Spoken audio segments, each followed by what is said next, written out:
जीवन दे देना है। एक एहसास तो होता है ना, जैसे हमने आपके परिवार के बारे में पढ़ा कि दादाजी का आपका खूब जिक्र होता है कि आपके ऊपर आपके दादाजी का प्रभाव है। पिताजी, लेकिन हमने सुना वो भी खेती बाड़ी करते हैं। माता जी सामान्य महिला है अभी भी।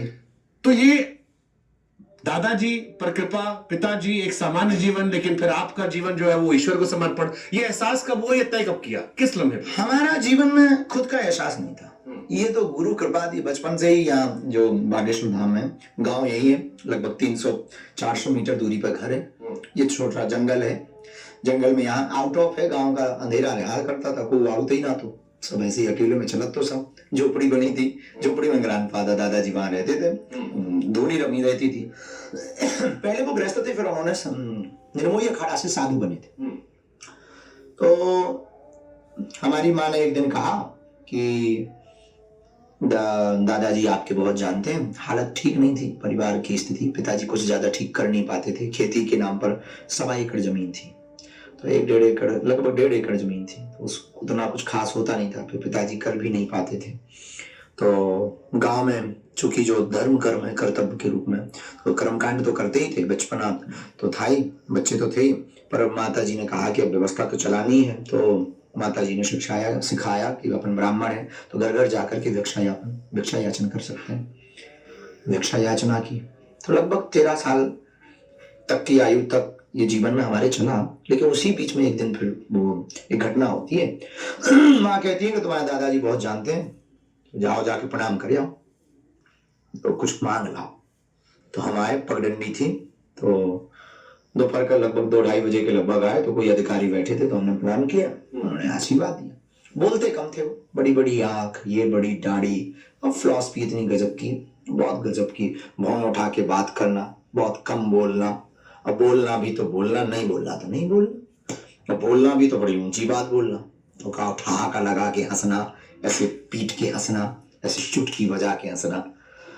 तो एम्बेसडर का जमाना था उस जमाने में, एम्बेसडर आती थी तो गांव के बाहर, चूंकि यहाँ आ नहीं पाती थी, रोड तो था ही नहीं, अब रोड डले तो पता लग जाता था, बाहर गाड़ी रखी हो गांव के बाहर या हम करे तो समझ जाते थे कोई आया है, मिठाई की जुगाड़ है।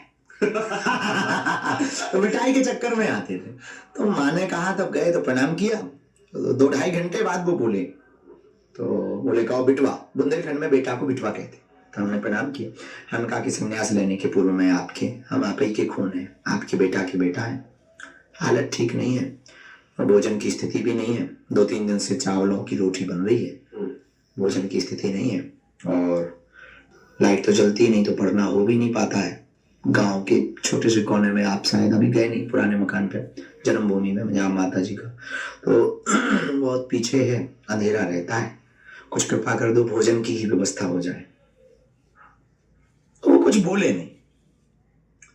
फिर थोड़ी देर बाद कहते हैं कि बिटवा रात को आना, जाओ।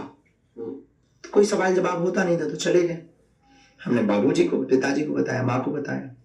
हम लोगों को लगा गांव के लोग कुछ देंगे या गड़ा हुआ धन बताएंगे, जानते हैं वो चूंकि, तो गड़ा हुआ धन बताएंगे, अपना भला हो जाएगा, तो रात शाम को ही तसला फावड़े रखेंगे पड़ोसियों से। तो बस, और फिर उसके बाद में एक इतनी टॉर्च चलती थी स्टील, हाँ याद हमको, बड़े बड़े बड़े सेल लगते इतनी, तो उसमें अगर वो कार्बन लग जाए तो ठोक दो, जलने लगती थी। वो टॉर्च थी एक पुरानी।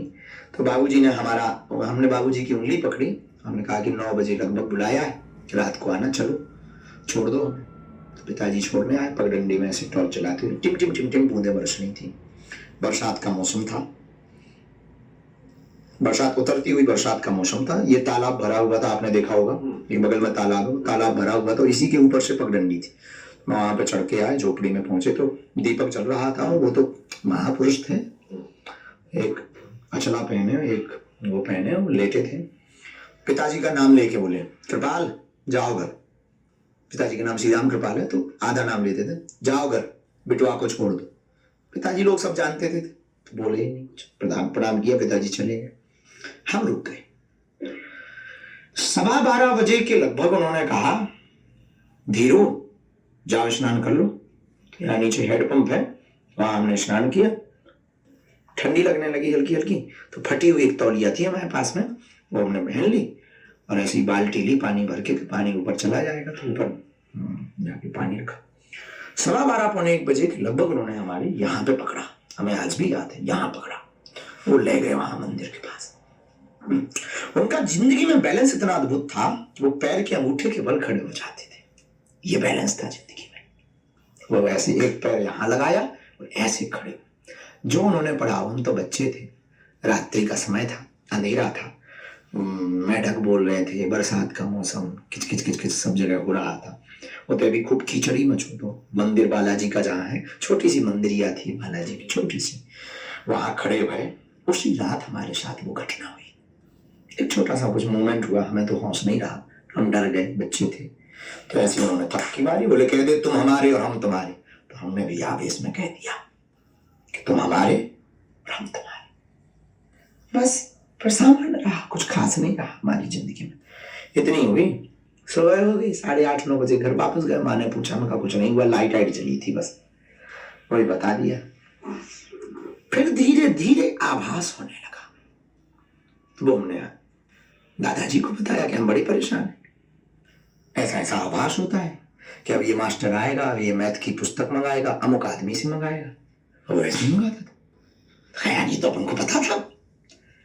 तो फिर वो मुस्कुराए, लेकिन फिर वो ज्यादा दिन शरीर नहीं रहा गुरु जी का, लगभग 1.5-2 साल ही हम सेवा कर पाए, कुछ चीजें मिलाई। 2010 में उनका फिर शरीर शांत हो गया, और हमारी जिंदगी में उसके बाद फिर मोड़ हो गया। उन्होंने कहा कि तुम यहाँ रहना और अपने वंश में एक ना एक यहाँ सेवा करते। ये हमारे वंशानुगत यहाँ सेवा करते हैं, दादाजी भी करते रहे, उनके भी दादाजी करते रहे, और एक पीढ़ी छोड़ के ही करते रहे। ये भी रहा, तो एक पीढ़ी छोड़ के ही करते रहे, इसीलिए भी आने की। इसीलिए हाँ।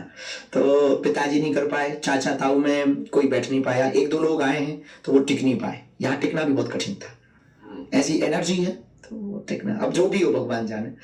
फिर हम अपनी जिंदगी में, तो आप दादाजी के ज्यादा करीब रहे हमारी जिंदगी में सबसे ज्यादा, आखिरी के लम्हों में, आखिरी के लम्हे वो हमें आज भी अटैच करते। जब मणिकर्णिका घाट पे उन्होंने शरीर छोड़ा, अच्छा वो इतने ऊंचे थे कि हम काशी जाएंगे, ले जाना तो सब लोग, चाचा ताऊ लोगों ने कार की, मार्शल जीप चलती थी उस जमाने में, 2010 की जमाने। अब उतना तो इतना समृद्ध नहीं था हमारा क्षेत्र, तो मार्शल कार की शायद 12,000-15,000 रुपया में बुक की, ले गए। 12 दिन तक वेट किया पितृपक्ष का दादाजी ने, और पितृपक्ष की परिवार को मणिकर्णिका घाट पर शरीर छोड़ा। तो वहां वो काशी का घूमना, वो उनके तलवे को मलना, वो प्रणाम करके वापस आना, वो यहाँ सेवा करना। अब वो उनकी एक एक तार्किक, हमारी जिंदगी में हमने पढ़ा थोड़ी, इतना पढ़ा है ऐसा नहीं है, बहुत उल्लू भी नहीं है, पढ़ते हैं दार्शनिकों को, जीवन सारा सीखा, लेकिन हमने जीवन जीना प्रैक्टिकल उनसे सीखा है। बहुत प्रैक्टिकल सिखाते थे, कुछ काम ही नहीं रहता था, वो प्रैक्टिकली करवाते थे। उस जिंदगी उन्होंने हमको ना आस्तिक बनाया ना नास्तिक बनाया, हमको वास्तविक बनाया। प्रैक्टिकल लाइफ उनका ज्यादा फोकस रहता। तो बोले तुम जो हो, आदमी वो परेशान है जो है नहीं, वो दिखने का नौटंकी करे। बोले बेटवा वो व्यक्ति बहुत परेशान रहता, और जो है वो बने रहो। ये जरूरी नहीं है कि लोगों को क्या प्रभाव पड़ रहा, ये जरूरी होना चाहिए कि तुम्हारे ऊपर क्या प्रभाव पड़ रहा। मणिकर्णिका घाट का आपने जिक्र कर दिया।